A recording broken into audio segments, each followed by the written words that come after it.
بسم اللہ الرحمن الرحیم۔ گلدستہ اہل بیت مولانا طارق جمیل صاحب کی کتاب ہے جس کا آج کل میں مطالعہ کر رہا ہوں۔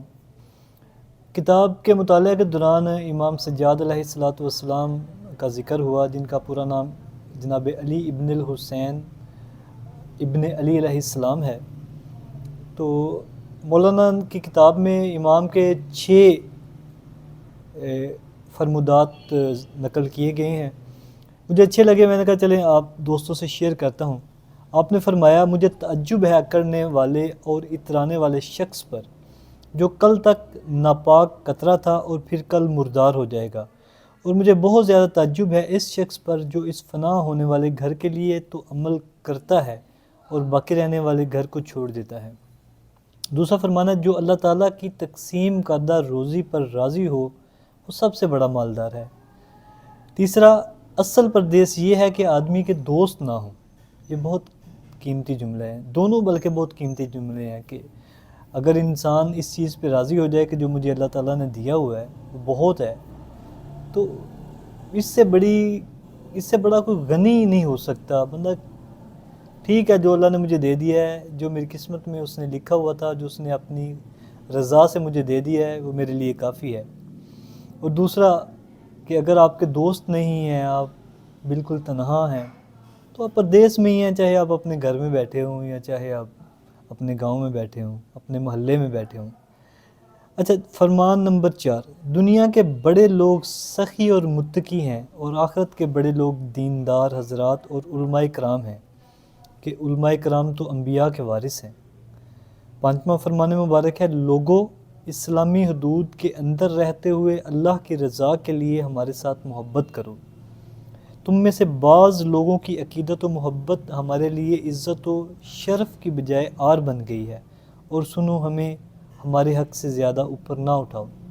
یہ اس طرح کے فرامین جو ہیں یہ ائمہ اہل بیت سے کثرت سے ملتے ہیں، جس میں وہ اپنے ماننے والوں کو، محبت کرنے والوں کو یہ نصیحت کرتے ہیں کہ ہمارے ساتھ محبت کریں، لیکن ہمارا مرتبہ اتنا ہی ہونا چاہیے جو اللہ نے ہمیں عطا کیا ہے۔ یعنی ائمہ کرام اہل بیت سے جو تعلق رکھنے والی معزز ہستیاں ہیں، یہ اللہ کے بندے ہیں، یہ اللہ کی عبادت کرتے ہیں، یہ اللہ کے آگے سجدہ ریز ہوتے ہیں، یہ اللہ کے بندے ہیں، معبود صرف اللہ تعالیٰ ہے۔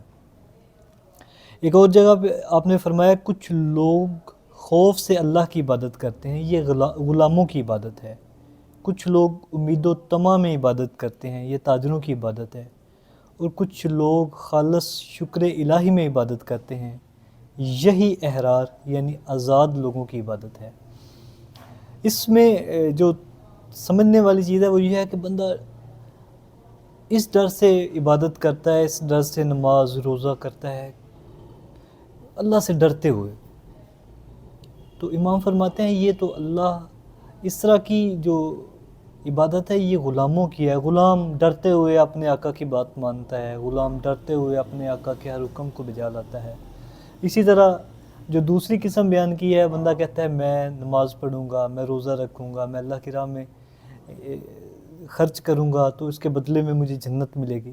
نو ڈاؤٹ جو مقبول عبادات ہیں اس کے بدلے میں اللہ تعالیٰ اپنے بندوں کو آخرت میں جو بڑے اجر و ثواب سے نوازے گا، اس میں جنت بھی ہوگی، ٹھیک ہے۔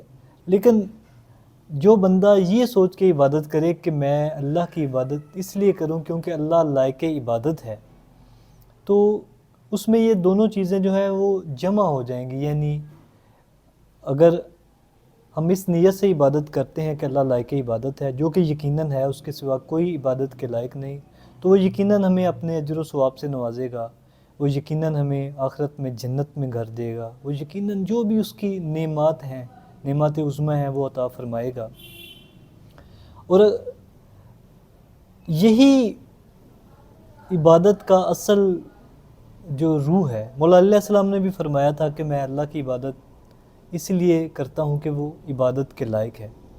اللہ تعالیٰ سے دعا ہے کہ وہ امام معصوم کے اس فرمان پر، ان تمام فرامین پر ہمیں سمجھنے کی توفیق دے، عمل درآمد کی توفیق دے، اور ہم سب ان کو اس رتبے، اس مرتبے کے مطابق پہچانیں جو اللہ تعالیٰ نے ان کے لیے مقرر فرمایا ہے۔ اللہ تعالیٰ نے قرآن مجید میں ارشاد فرمایا ہے، اے رسول صلی اللہ علیہ وآلہ وسلم کہہ دو میں تم سے کچھ بھی اجر رسالت نہیں مانگتا سوائے اس کے کہ تم میرے اہل بیت سے مودت رکھو۔ اللہ تعالیٰ ہمیں اہل بیت سے مودت رکھنے والوں میں شامل فرمائے، آمین۔ السلام علیکم۔